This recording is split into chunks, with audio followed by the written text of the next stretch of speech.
अस्सलाम वालेकुम दोस्तों, कैसे हैं।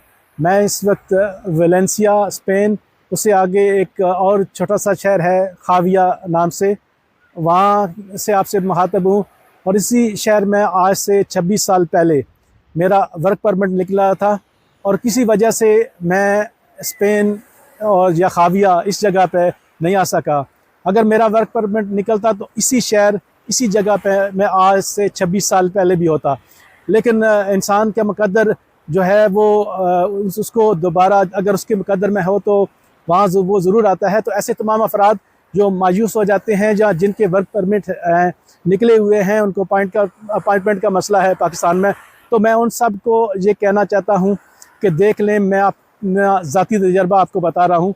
तो ठीक 26 साल पहले जहाँ मुझे आना था नहीं आ सका, आज 26 साल के बाद मैं उसी जगह पर खड़ा हूँ।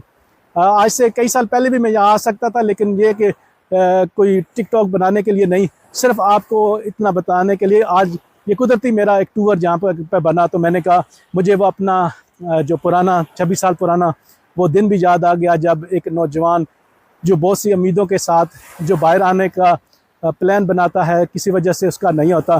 तो ऐसे तमाम अफराद जो मायूस हैं, जिनकी अपॉइंटमेंट के मसले हैं, उन सब को मैं यही कहना चाहता हूँ कि देखें, अगर आपके मुकद्दर में सफ़र लिखा हो तो इंशाल्लाह हो जाता है। आप मेरी मिसाल देख सकते हैं, मुझे 26 साल के बाद इसी जगह पे आने का मौका मिल गया।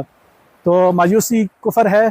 अगर इंसान का दाना पानी कहीं लिखा हो, तो हाँ ज़िंदगी के किसी हिस्से में भी हो, तो वहाँ वो ज़रूर आता है। अगर मुकद्दर में ना हो तो हाँ वर्क परमिट है, जो कुछ भी हो तो काम नहीं होता। शुक्रिया।